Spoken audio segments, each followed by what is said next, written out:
So this is part one to how I found out my dad was cheating on my mom with my best friend from college. So when I moved into college, I had a roommate and her name was Christian. And when I moved in, she had already moved in the day before. So she was there and she helped me and my parents move my stuff in. We went out to lunch afterwards and, my parents paid for stuff. She met my mom, my dad, and my brother and sister. So like all of us were there and she met all of us.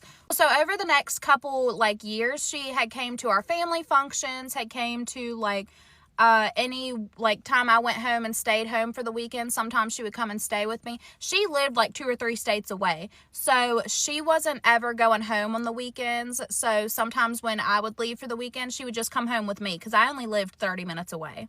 And so throughout the years at school, there was a couple times that she had said she was going home for the weekend, which didn't really make sense because it was a 13-hour drive home for her. So for you to leave on a Friday and then be coming back on a Sunday, you'd really only be home just for that Saturday basically. So I never really questioned it. I thought it was weird that she was going home, but if she wants to go home, she can go home. And then there was other times that she was like, oh, I'm going to stay with a friend that I met, one of my friends that lives off campus. And I'm even then I was like, okay, I've never heard of this friend, but yeah, go ahead. We were friends. We were best friends. So I wasn't going to try to control her. So as Christian and I got closer, obviously she's hanging out with me and my family, and we would go to my brother's football games at the high school that I had went to. And so we went one night and there was a boy named Ryan that I used to go to school with, and he was there. And so he met Christian and they started texting, and one thing led to another and they started dating. So Ryan and I were never good friends in high school just because we were never around each other. But when him and Christian started dating, we got around each other a lot more and we got closer. And so as Christian and Ryan get deeper into their relationship, he's coming and hanging out with us more often. He's hanging out with my family. He's becoming friends with my brother because they're only a couple years apart, and Ryan also played football in high school. So, they're just bonding. And one weekend, Christian tells me she's going to stay with a friend that lives off campus. And I'm like, okay, cool, whatever. That's it.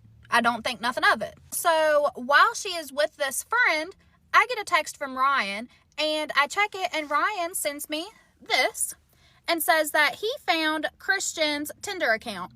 So he found out that Christian was cheating on him. Sorry, I'm running out of time. Come back for part 2. Okay, so this is part 2 about how I found out my dad was cheating on my mom with my best friend from college. And so, like I said in the last video, her boyfriend Ryan texts me and sends me this screenshot. And he says that he found Christian's Tinder account. And so I let Ryan, I tell him, I'm going to let you figure it out. I'm not getting into it, whatever. And he tells me that Christian's not texting him back, he's freaking out. I'm sorry, Ryan. I don't want to get into it. I hope everything goes good. So because Christian had already left the dorm and I'm at my dorm by myself, I'm like, I'm going to go home and surprise my parents. I'm not going to tell them I'm coming home. I'm going to surprise them because my mom works as a nurse. So she works night shifts. And then my dad works during the day, but it was the weekend. So he's off on the weekend. So I was like, I'm going to go home and surprise them. My mom gets off late tonight, so I'll be there when she gets there. So I leave my dorm, I pack all of my stuff, I make sure I have my laptop and my iPad and everything so that I can do my schoolwork while I'm home. I didn't think I was going to be doing very much because Christian was with her friend that she was staying with off campus. So I was like, let me go home to my parents' house. I'll surprise them. I might even make a late dinner for us or something. So on the way home, I stop at Kroger, I grab everything that I need for dinner, and I go ahead and I head back to my parents' house. And so as I'm coming through the neighborhood, I can see in the distance our house, and I can see my dad's car in the driveway. My mom's car is obviously gone because she's at work, and that should be the only 2 cars in the driveway because my brother and my sister were gone because my brother had a football camp he had to go to, and then my sister was at one of her friends' houses for the weekend. So it should have only been my dad there. And as I'm getting closer to the house, I see another car, and you'll never guess whose car it was. And so I'm running out of time, but come back for part 3. This is part 3 about how I found out that my dad was cheating on my mom with my best friend from college. And so, like I said before, Ryan had sent me this screenshot of where he found Christian on Tinder. And so anyway, like I said, I get home, there's another car in the driveway, and it looks like Christian's car. And also really dark, so I'm like, let me like shine my flashlight in her car, like look through the window and see whose car this is. And so I look and I see Christian's purse. And then like I can tell that the inside is hers. I see her jacket and stuff. Like I can tell it's her car. So I'm like, okay. Like obviously I'm thinking this is weird, but I'm not like going to the extreme with it, because Christian stayed the night at my house before when I wasn't there, because they had to remove carpet in our dorm room. And I was going to be out of town with my boyfriend, and she's not going to go home for a 13-hour drive. So I just let her stay at my house at my I let her stay in my room at my parents' house. And so it looks like all the lights in the house are off. So I'm kind of confused because, you know, like I really just don't understand what's going on. Why is my best friend's car in the driveway? And she didn't tell me that she was coming over here. And she's still not texting her boyfriend back at this point. And so I walk in the house. You know, all the lights are off, but I can hear a TV in the distance, but I can't tell if it's coming like from the living room or if it's coming from one of the bedrooms. So I don't really know where the noise is coming from, but I can hear a TV. And I go in the kitchen. Nothing's going on in the kitchen. Like it's cleaned. It doesn't look like anybody's even been in there. So I walk into the living room after this because I'm like, there's nothing in the kitchen. I don't see nobody. So I go in the living room, and the TV in the living room's playing, but it's turned down pretty low. And there's a blanket thrown across the couch, you know, just on the couch. It looks like somebody had been using it. And then I walk around the couch to like get in between the couch and the TV, and I see a pair of pants on the floor. And as I look closer, I can tell that they're Christians. So I'm like, okay, like what? There's pants on the floor. Like at this point, I'm just thoroughly confused. I'm like, what is going on? So I go ahead and I'm like walking around the rest of the house trying to see what I can like figure out. And then I hear something upstairs. I hear a loud thud. So I'm like, okay, let me go see what that is. So I'm going up the steps, and I can hear Christian like giggling. And I'm like there's literally like, I'm just so bamboozled right now, because I'm like, what in the hell is going on? And so when I get to the top of the steps, I can still hear Christian laughing. And then I hear my dad say something, and I go down the hall, and my bedroom door is open. My brother and my sister's bedroom door is open, but my parents' door is shut. So I go up to my parents' door, and I can hear Christian and my dad in the bedroom. Like it just, like I can't tell what's going on, but I can hear them. So I try to turn the doorknob a little bit, and it's locked, of course. Sorry, I'm running out of time. Come back for part 4. Okay, so this is part 4, finding out that my dad was cheating on my mom with my best friend from college. So as I said before, Ryan, her boyfriend, sent me this screenshot of where he found Christian on Tinder. So anyway, I go upstairs, and I try to open my parents' door, because theirs is the only door that's shut, and it's locked when I try to open it. So I guess my dad hears me like trying to open the door handle, because I can literally hear him tell Christian to be quiet, like to hush, because there's somebody at the door. So my dad, it takes him a minute to come and unlock the door, but he gets up and he comes and unlocks the door, and he cracks it. And he's like, oh, hey, I didn't know you were coming home this weekend. And I'm like, yeah, I was just coming to surprise you. You know, like, what's going on? I see Christian's car in the driveway. So obviously, my dad's trying to like make excuses up. He's like, oh, like it's out there. Like he's trying to act like he don't know what I'm talking about.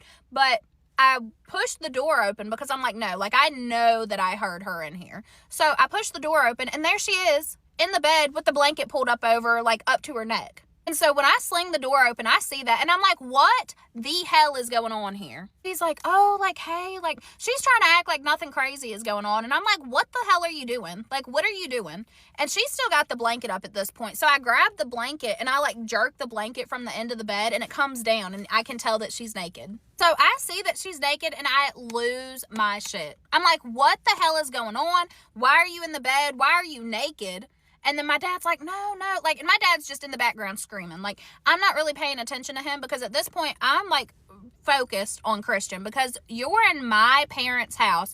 You know my parents are married. You've met my brother, my sister. You've met all of my family at like Thanksgiving and Christmas. So what are you doing? So at this point, me and her just start going back and forth, because she's trying to make excuses. I'm pissed, obviously. My dad's in the background talking, but I'm not really paying attention to him. Like, he's kind of just muted out of the situation at this point.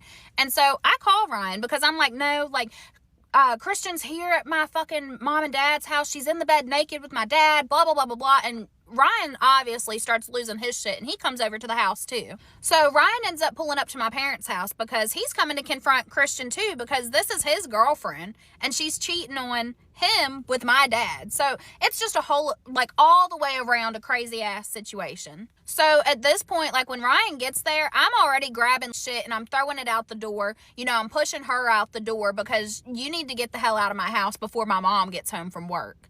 And so as Ryan's pulling up, she's getting thrown outside. So Ryan and Christian start going back and forth in the driveway. But at this point, I've done slammed the door. They're outside. I'm not dealing with them. Sorry, I'm running out of time again. Come back for the next part.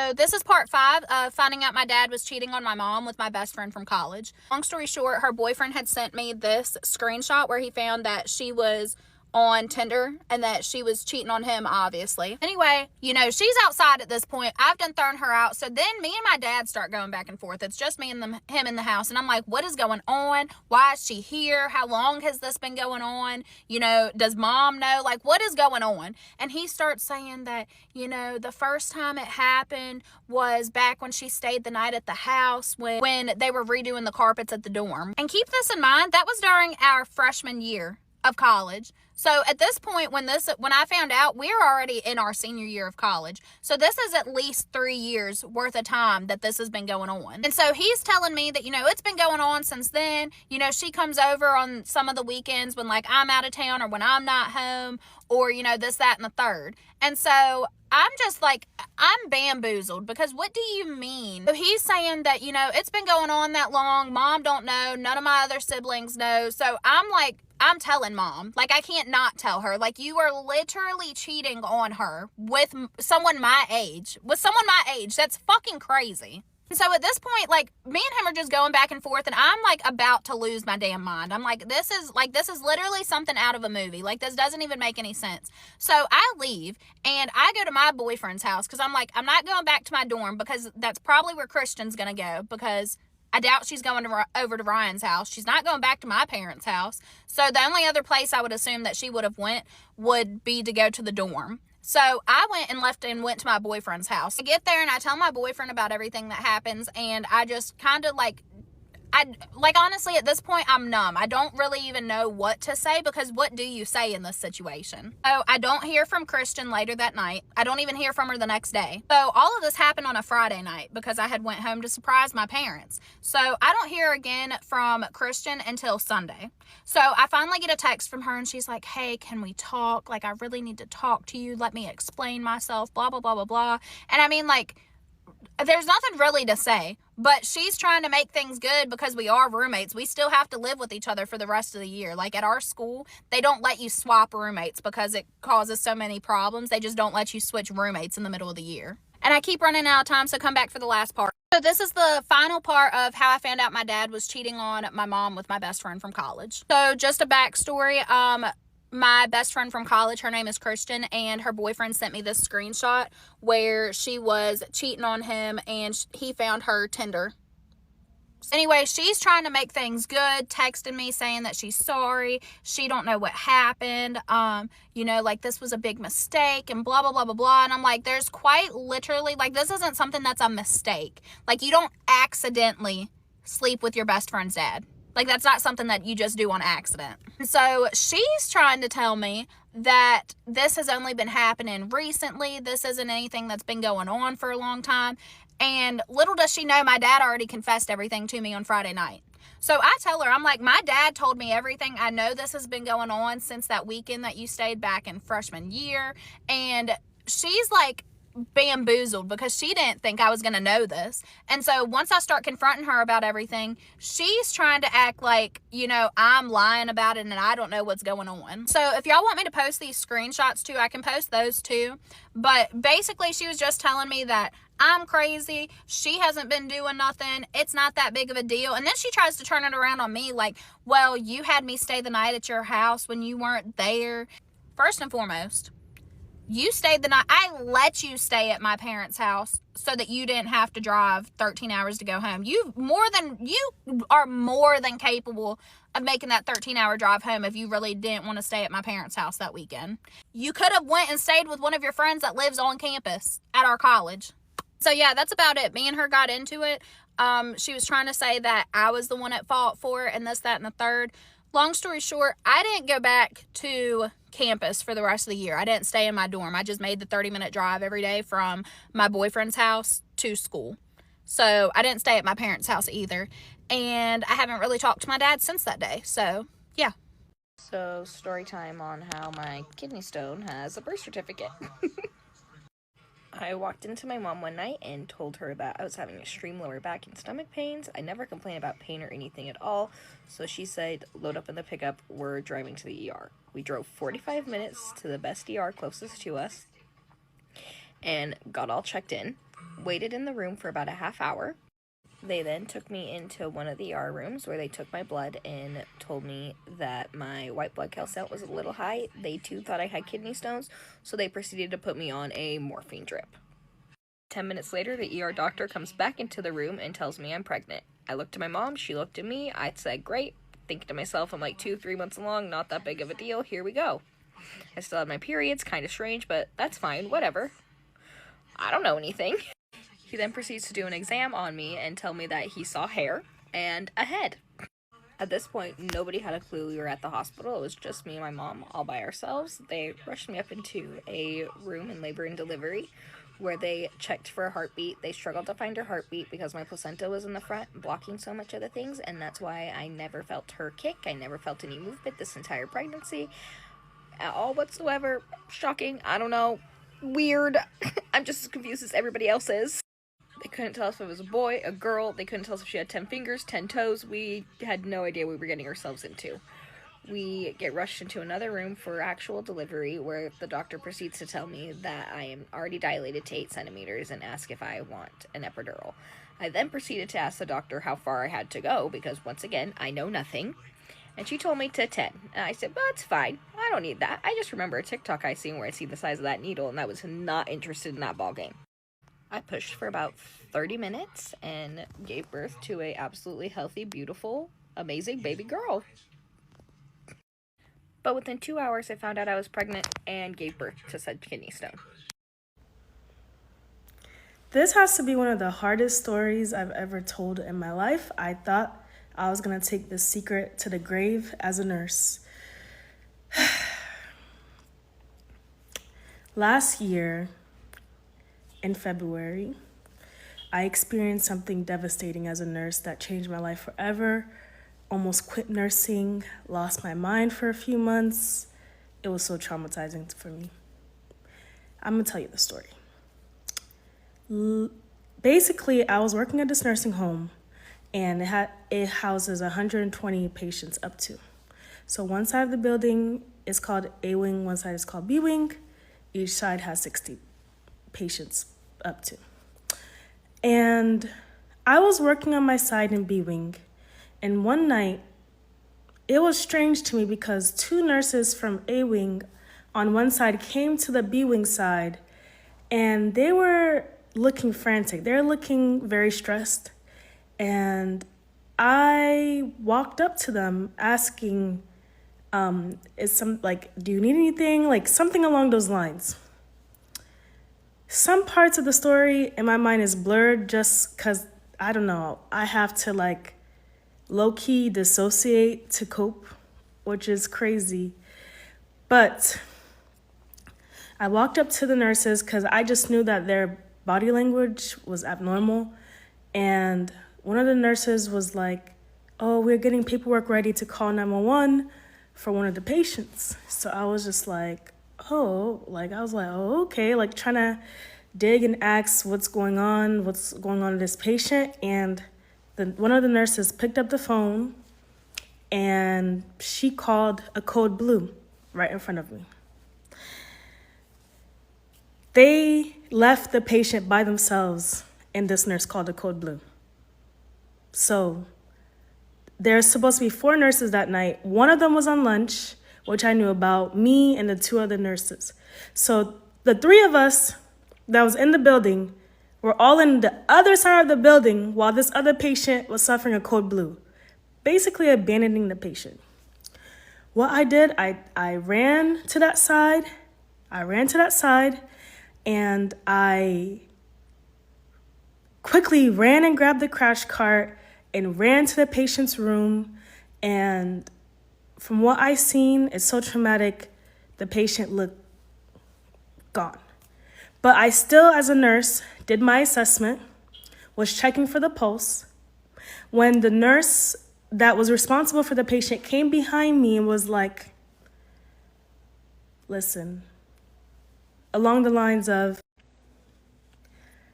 okay, this is part 2.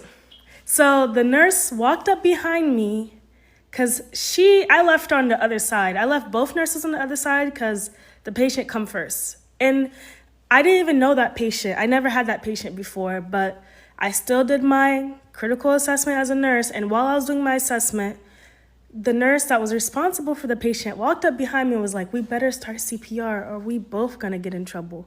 Like, she was just trying to bait me to get me out of character, but I still focus on the patient. And I was doing CPR on the patient, and while I was doing CPR, when I started CPR on the patient, I was teaching her how to properly put the mask on over the patient's mouth.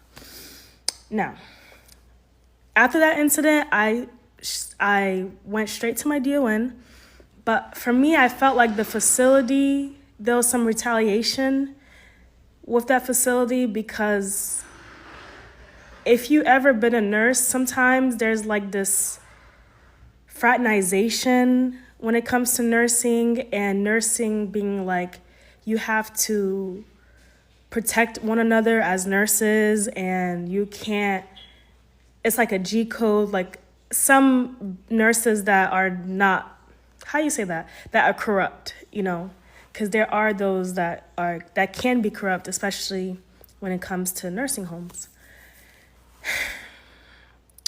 Of course, the nursing home, I don't know what they did behind the scenes, if they reported to state or not, but they started to do drills on proper CPR response and codes like that. But that nurse still continued working in the building. And I felt very uncomfortable. But the thing is that I should have gotten therapy. I should have taken some time off, but I didn't at that time. And I tried to stick to still working. And I basically, after a few months, by early May, I lost my mind. I lost my mind because I tried to cope by working myself, which was overworking myself, and I wasn't sleeping right or drinking enough water and not eating right, and I burned out. Lost my mind for like 2 months. Got hospitalized within those 2 months twice. It's by God's grace that I came back to, because I didn't even know my name. I don't even know my location. I'm out on the street roaming around. Police are trying to find me, all that. I'm much better now. But this goes to say that, so basically I'm telling you this story because nursing is a very, very tough field emotionally and mentally. And a lot of nurses who I talk to, they use alcohol or different coping mechanisms to cope with the difficulties of nursing. They don't really address the root of the issue. Some nurses even get medicated, like with anxiety medication, like lorazepam, Xanax, like they get that order from their doctor, and that's how they cope every day, like being a zombie. I'm tired of that lifestyle. I'm tired of coping. I'm tired of every day before starting my shift dreading my life. Like, today, is it the day that something like what happened to me last year is gonna happen? Because as a nurse, I know that I can't handle that. Like, my soul will break into a billion pieces. Like, every day is a dread. Every day is like, fuck my life. Like, excuse my French. But an opportunity came my way last year to get into the financial industry. And to me, it honestly saved my life, because I was looking for something that would give me purpose and to help me fully become myself, because I feel like for a long time, I haven't been myself fully. I've been dissociated, I have been broken. And for me, there's hope. Like, I don't have to, my other copinism is blowing money. I'm blowing money, I'm frivolous, like I'm being very unresponsible with money and not caring about my future, living day by day, just holding on day by day. And now there's hope. Like, I'm actually educated myself. I got licensed. If you're in Florida, I got my 215, which is basically life and health. Able to sell annuities, able to sell products like whole life insurance. And now there's like finally hope because it's more than nursing now. I could help others in the financial industry, which is such a big thing. So if you're a nurse that's burned out, that been through the trenches, horror stories, you want to find a way out of nursing, you don't know how, it's just overwhelming, it's too much, trust me, just message me. I'm here for you. I will support you. And I could give you more information on how to segue into the financial industry because that's the only way that it gets. Okay, story time on how I was impregnated by my mother's boyfriend at the age of 10 and forced to keep the baby. I'm going to have to bring you all the way back to the beginning so you can understand how I was forced to keep this baby. Okay, so, boom, my grandma's house was the meet-up spot for all the old heads to meet up, to play spades and to hang out. Mama loved playing spades. She was a huge fan of card playing. But anyways, she meets this guy that's in his late 50s. And she was in her late 20s at the time. Literally, the guy is half her age, but okay. So fast forward a little bit, her and the guy been rocking for a little minute. So he started inviting her to parties and different gatherings and functions. She started pulling up at his job to meet him for money, to get money. She would take me and my siblings on some of these meet and greets. And she was just, enjoying this. She was really enjoying this with this guy until she finds out that he's married with a wife and 2 kids. Y'all gotta come back for part 2. Part 2 of how I was impregnated by my mother's boyfriend at the age of 10 and was forced to keep the baby. So in part 1, I left off where she found out he was married with a wife and 2 kids. Well, that didn't stop her from talking to this guy. As a matter of fact, he ended up throwing a Super Bowl party at his house where he invited her to come to the Super Bowl party. Mind you, this party was thrown at his house where his wife and kids reside. So my mom, she comes and get her stuff together, and she get me and my sister together, and she take us to this man's house for the Super Bowl party with his wife and 2 kids. All right, so the party goes as planned, goes well. Fast forward a little bit. Now he done got comfortable because he allowed her into his space where his wife and 2 kids live. So now he able to come to our house freely. He come as he go. He come and go as he please. Like, that's how she had it set up for him. And he was cool with that. He was able to come freely. Like, with no care in the world. They was just doing their thing. So, we end up having to move out the house that we was living in because the landlord wanted to sell the house, basically. So Mama ended up moving us out into Carrollwood, into a townhome.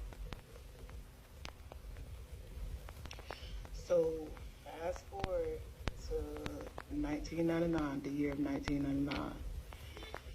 We basically out there in Carrollwood getting settled in, and my mama was a big fan of her kids.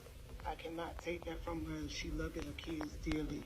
She did anything that she possibly could for me and my sisters. So don't take that as, okay, well, she allowed this to happen type thing. She did take care of her kids. Anybody that knows my mama knows that she took care of her kids and standed 10 toes down about her kids. So he was able to, once we moved to Carrollwood, he was able to basically come out there as well freely and move around freely with no problems. So he used to come and pick us up from the Boys and Girls Club, pick us up from after school programs. He was able to take us to the grocery store, do shopping for the house, and all while my mom was at work. But my mama never thought anything of what was about to happen. So after she got comfortable and we settled into our new place out in Carrollwood, she ended up giving him a key to our house. All right, so during the summertime, Mama used to take us, me and my sister, to different places, board games. We would walk to the nearest stores in the neighborhood to grab things and stuff like that, of that nature. So this particular day of the summertime has changed my world completely. Y'all have to come back for part 3. Okay, part 3 of how I was impregnated by my mother's boyfriend at the age of 10 and forced to keep the baby. So in part 2, I left off where it was summertime of 1999. I forgot to mention that in 99, I started my menstrual when I was 9 years old, when we stayed back in Claremont. Anyways, fast forward, it's summer of 99. I also turned 10 during the summer in March. We're going to keep moving along a little bit.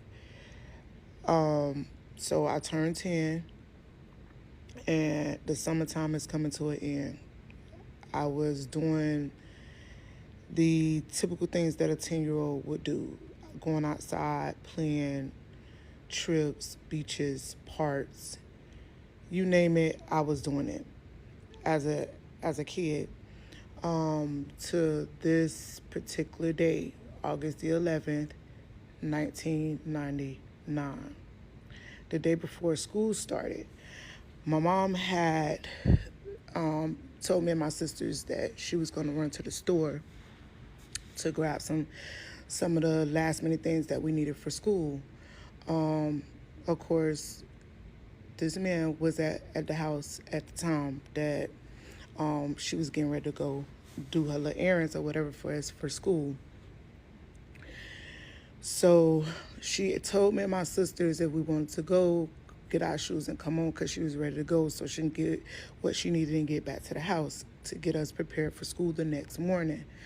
So me and my siblings sitting there, we debating. I don't want to go, I'm going. I don't want to go, I'm going. I don't want to go, I'm going. So we going backwards and forth for a little bit, and she like, we're not going to keep going through this backwards and forth. It's either you want to go or you don't want to go. So my younger sister was like, okay, well, I want to go. I'm going with Mama. So I was like, okay, well, Mom, I don't want to go. I'm going to just stay home. Mind you, it's not out of the ordinary for us to stay home with this guy because he's been basically taking care of us or watching over us for the last 2 years that my mom been working like a workaholic. So we didn't think nothing of it. She didn't think anything of it. She told my sisters to grab their shoes and let's grow. So they leave out the door, get in the car. She backs out the driveway. I'm sitting on the couch, and the guy is sitting on the couch next to me. He he's sitting there for a little bit in silence, but he's looking at me. I'm not paying no attention, So I'm still watching TV. So he comes and he like, come here. So I'm looking, but I ain't like registering what he's saying. So I get up, I come here. So he stands up and he basically like, come over here. So I go to him to see what it is that he wanted. So he was like, lay right here. So I lay down as he instructed me to do.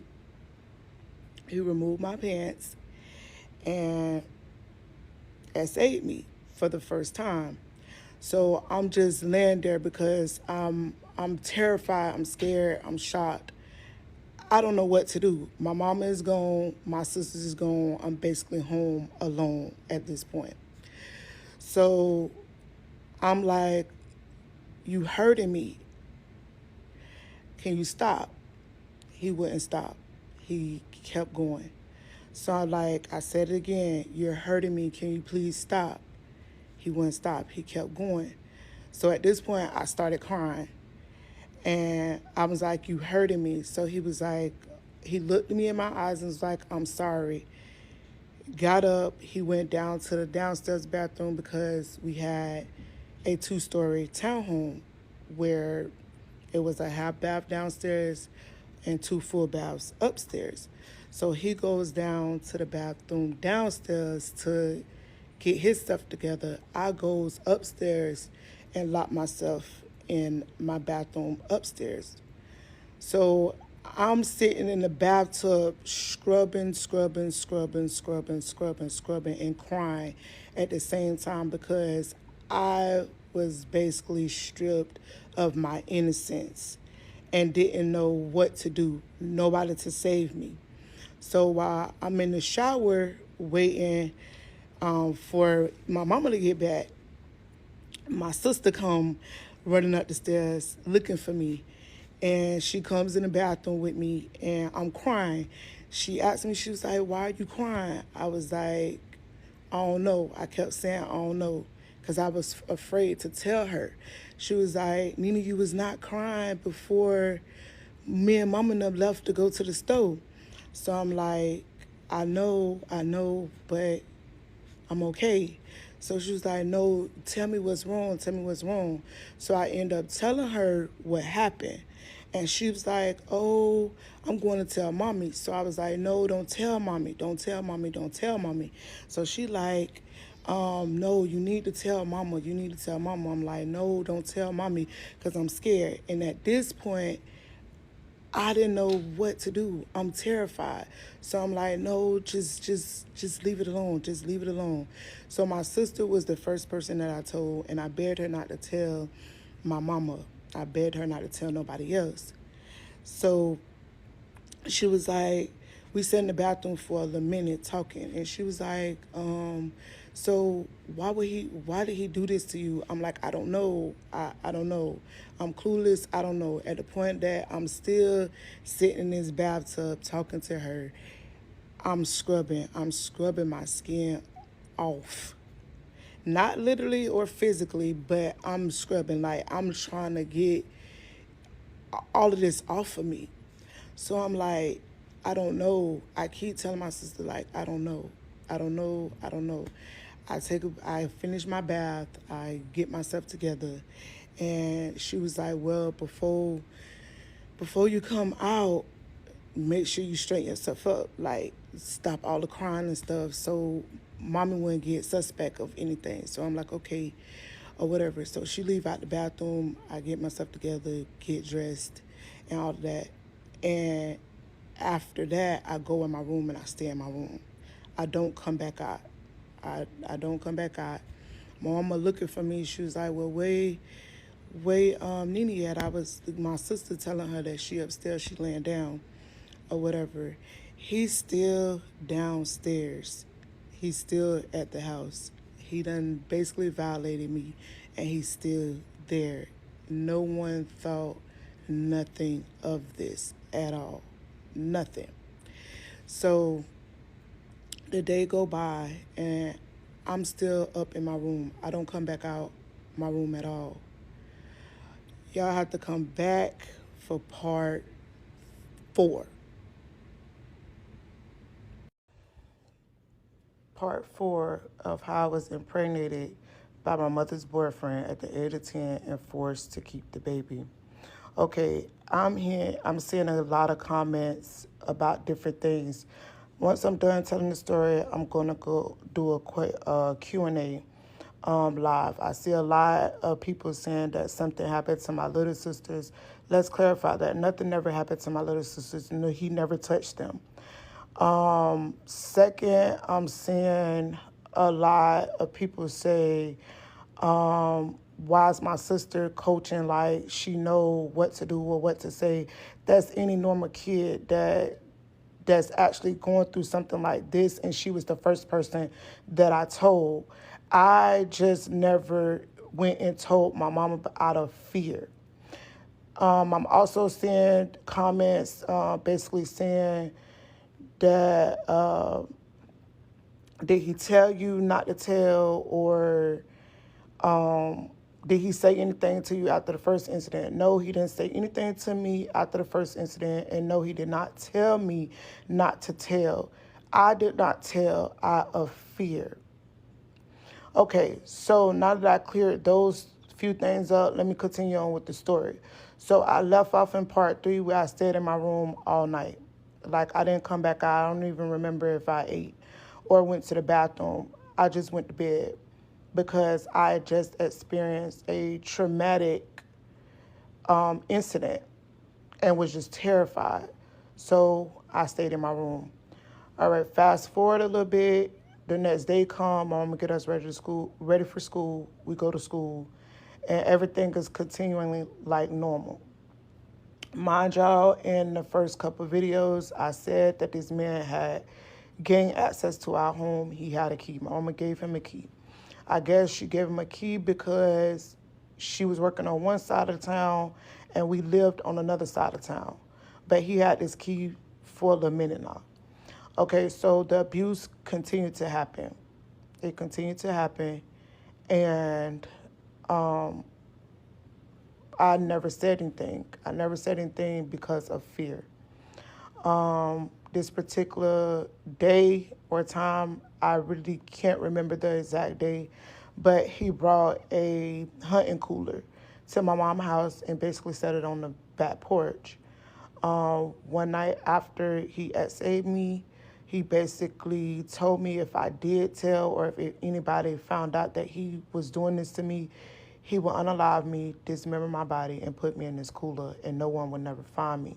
So that shook me up even more and made me even more scared to tell. So the essay continued as normal. The sickening thing about it is that he would sleep with my mama on sometimes that he bothers me. He sleep with my mama, and after my mom go to sleep, he'll sneak in my room and mess with me. After he get done messing with me, he'll leave money up under my pillow and he'll leave. So this particular night, my mom gets home from work and I'm sleeping. Now this is what I'm normally doing, y'all. I'm normally just sleeping, and I'm in this bubble. I done started sheltering myself because of fear. So I'm sleeping, not knowing that my body is going through changes as well, not knowing that I'm pregnant. I knew that I missed my menses for a few months, but I didn't think anything of it as being a kid. I started young. I'm like, maybe, my body probably gonna stop for a little bit and then come back. No, that wasn't the case. So basically the abuse continued to happen. He continued to fondle with me, mess with me, continued to essay me. So this particular night, my mom basically came home from work. I'm sleeping on the couch, and my sister like tapping me, and she calling my name. She basically like, wake up, and I'm like, She was like, wake up so you can tell mama what this man been doing to you. And I'm like, no, you tell her. And I'm telling my sister to tell her because I'm still scared. I'm still in fear. So she was like, no, you need to tell her. So in the process of her telling me that I need to tell her, she tell my mom, well, come here, sit down, we got something to tell you. My mom in a rush to get upstairs, I guess, to get herself together, take a shower and all that. She did come in from a long day at work. So she finally come in, sit down, and basically was like, what y'all have to tell me? So I tell her, I'm like, Mom, this man been touching me for a while now, for a little minute, and it's basically been happening. So she gets up, she say what first before she get up? She say what? Like out of shock. So she gets up, she goes upstairs because he was there. She goes upstairs and she basically asks, so is this true that you are doing these things to Nene? And he like, no, she lying. I'm not doing nothing to her, never did nothing to her, basically pleading his innocence. So after a while of them conversating, she comes back down and she basically like, well, he's saying that that's not true and, you lying. Okay, so she lays down, she go to sleep. We all fall asleep in the living room. He leaves. He leaves after we tell her he leaves. Okay, so he basically kind of like stayed away for a couple of days to let things die down or whatever, but struck again. Like, it struck again. He was still able to pick us up from after school program.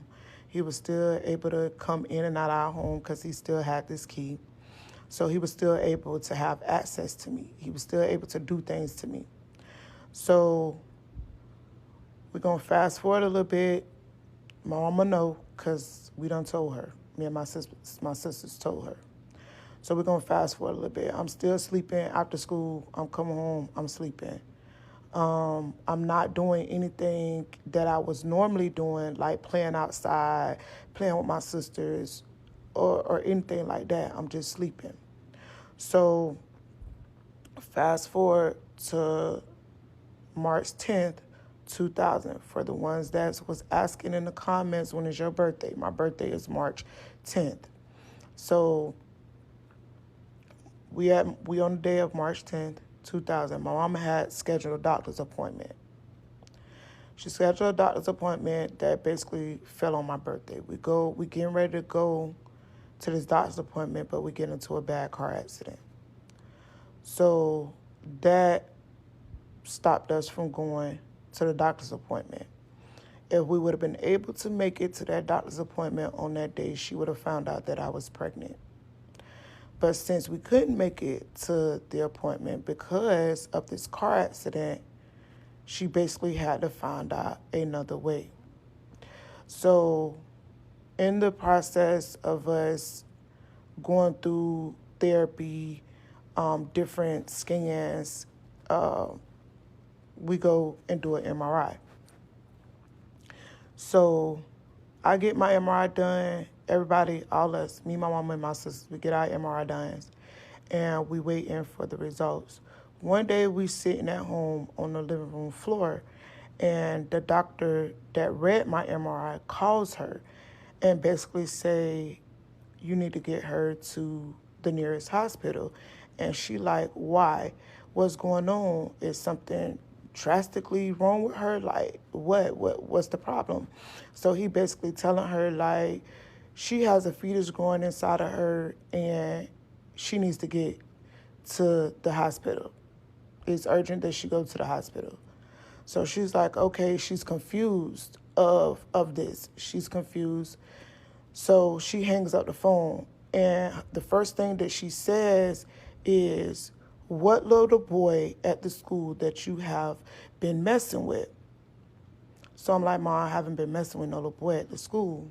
So she was like, well, we need to figure out who this little boy is so we can have a conversation with the parents on what we're finna do with this baby.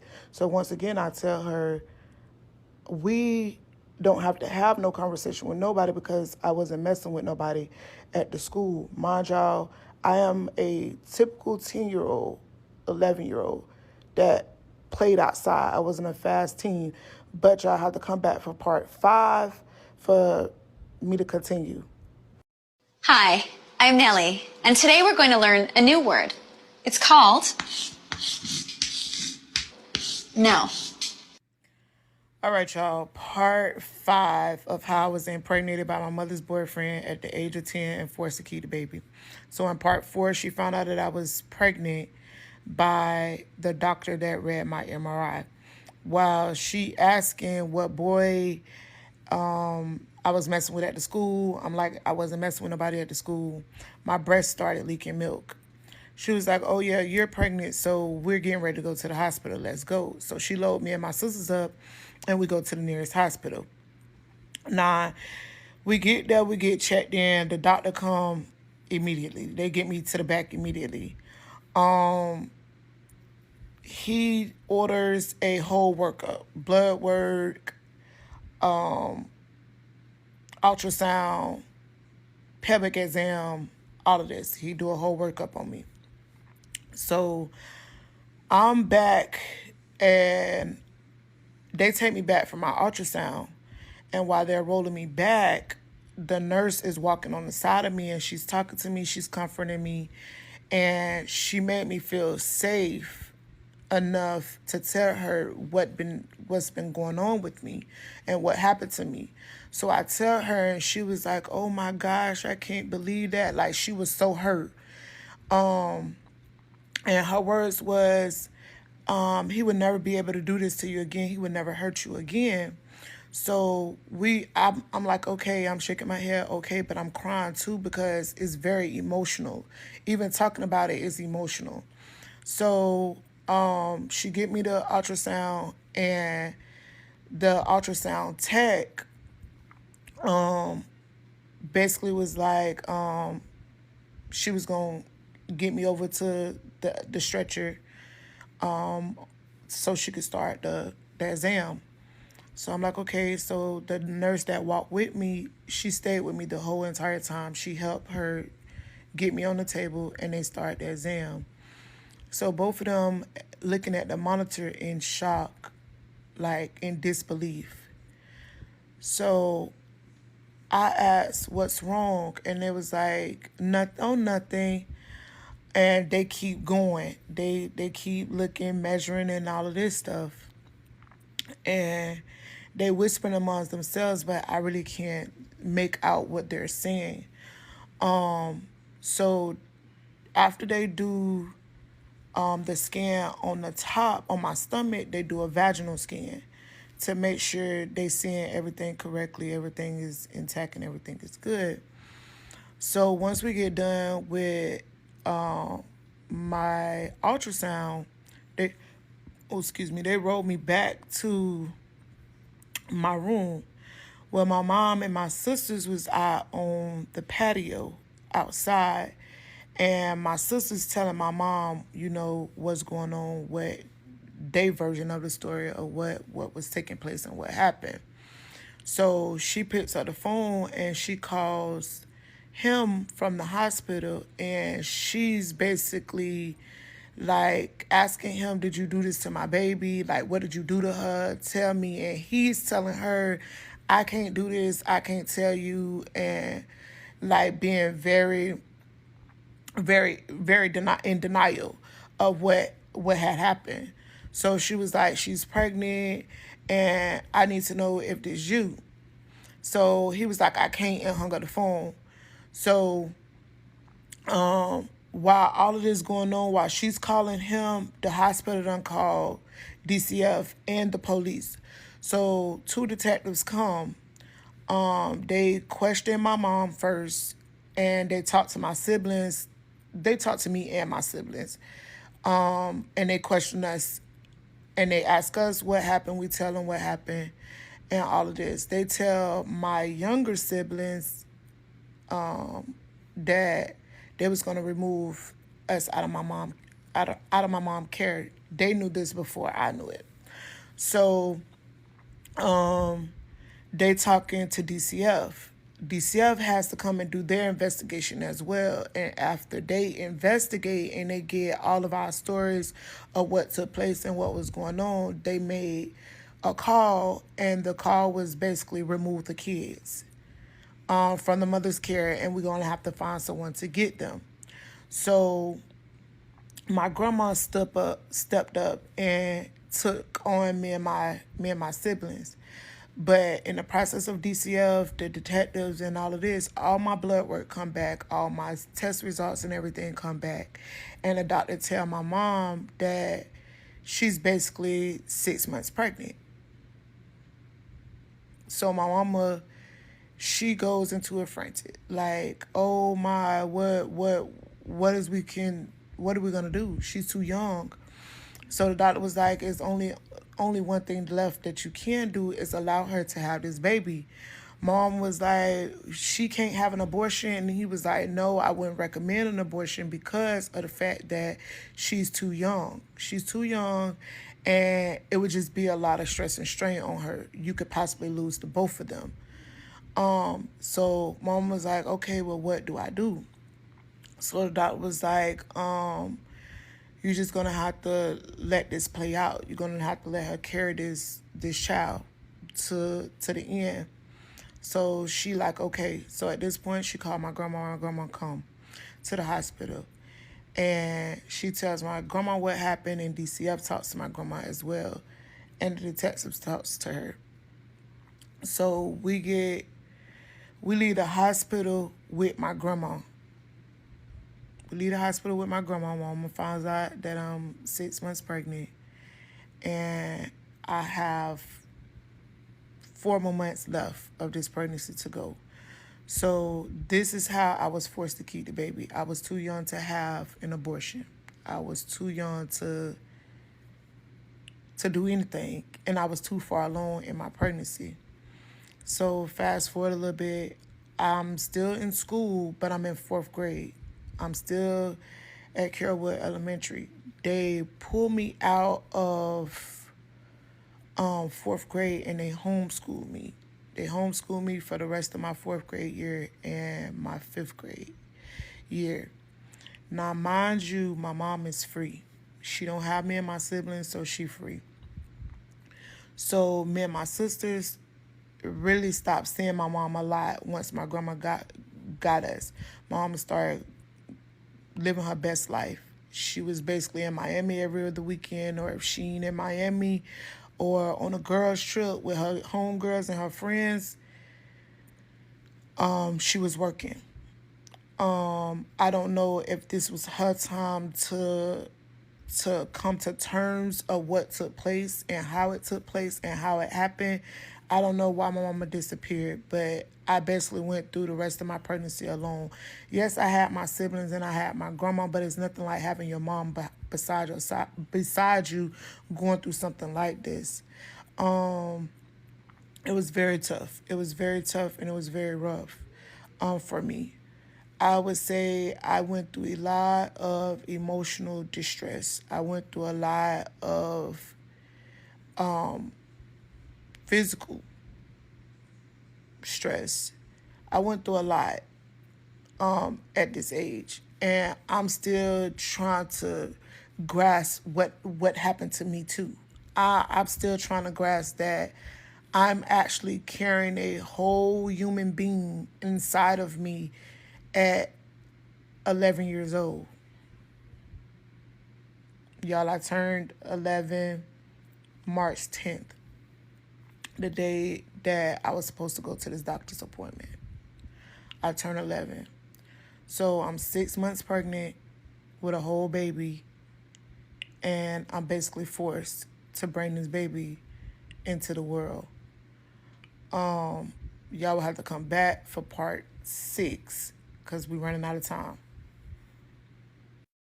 It really cracks me up when people post their relationships online and they're like, oh my gosh, my world.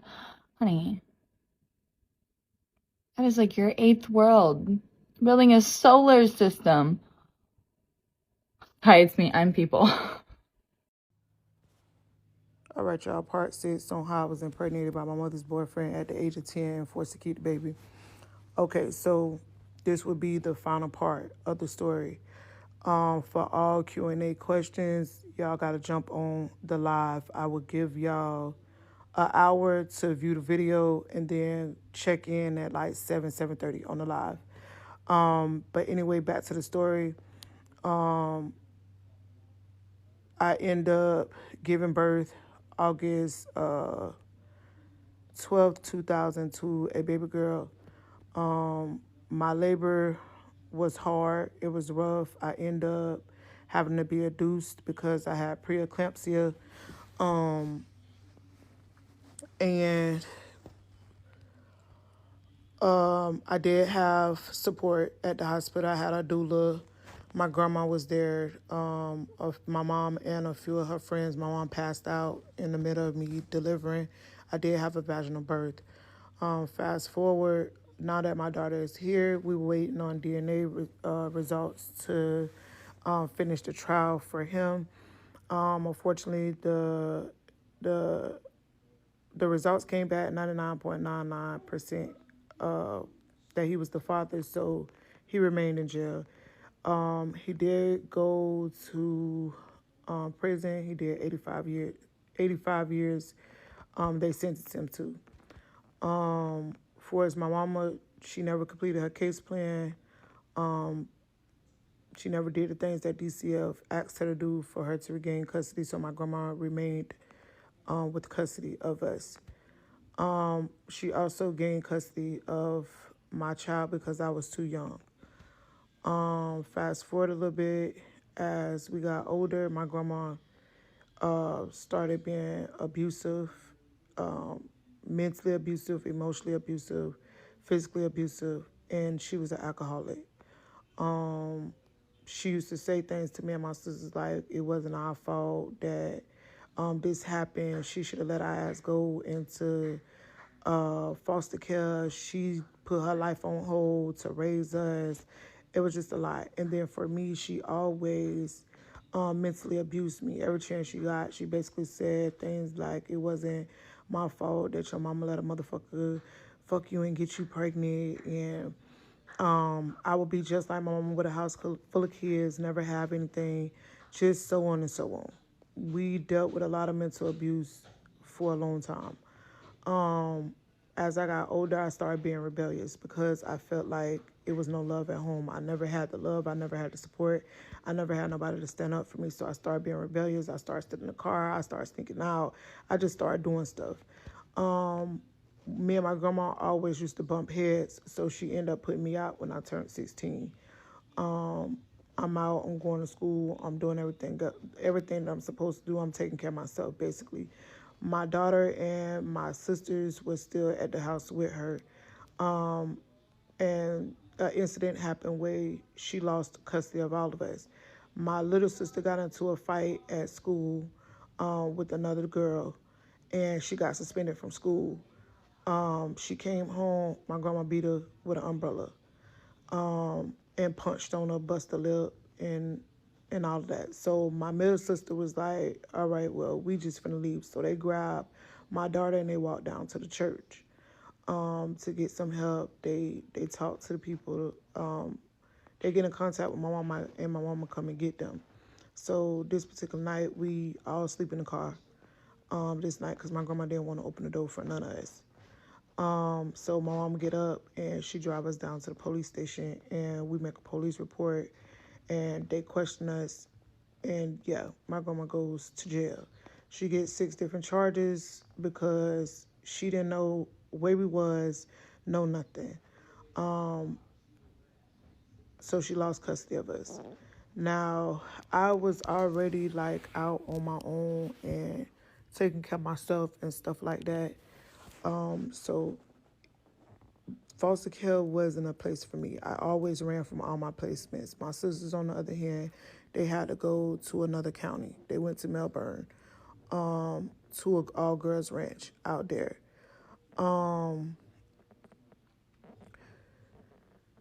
Now, 2003, we found out that my mom is HIV positive.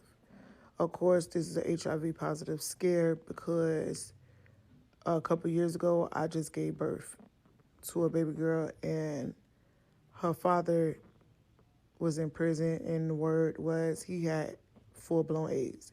So now me and my daughter had to get tested every 3 months, like clockwork, to make sure that we didn't contract this virus.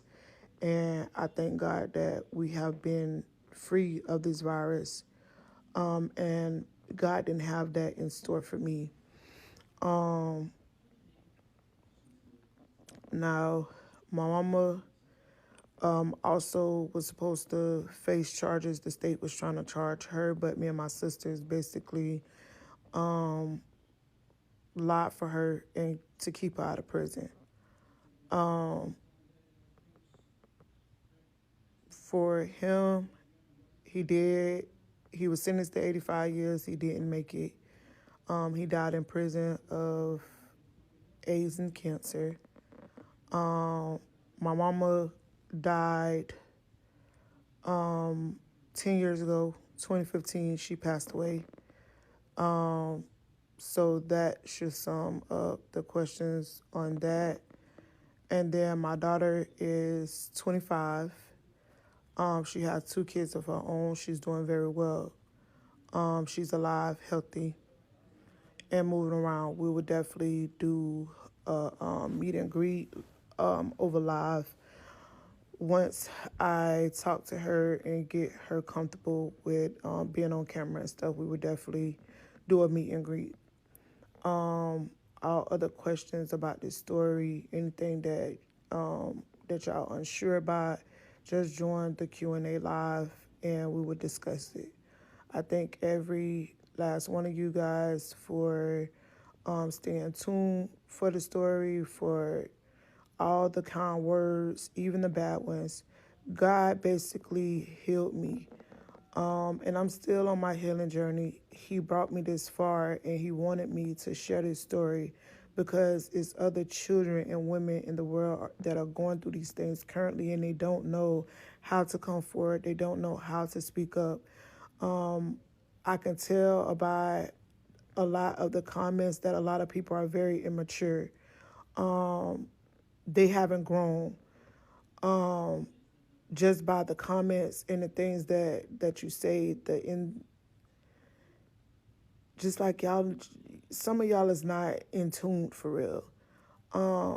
I think that the negative comments, it kind of like rubbed me the wrong way, but I didn't backlash or lash out. But be mindful who you put your mouth on. And I mean that as what you say about a person because you never know if they're God's child. You never know if God has his hands on them. Once again, I appreciate every last one of you guys. This is the last and final part of the story. My mom is no longer here. He's no longer here. My daughter is well. She's alive. And I thank y'all for being tuned in. I will see y'all on the live if y'all join. Please write down y'all questions. And we will be respectful on this live. I'm sending virtual hugs to everyone out there that feel like it's hard to come forward and share your testimony and your story. Always remember God put you through things for you to enlighten others of how he brought you through. This was the whole purpose of my story, of me telling my story. God brought me through. I could have died at 11 years old giving birth. I'm a walking testimony. I love each and every last one of you guys, and thank y'all so much for being in tune. And I'll see y'all.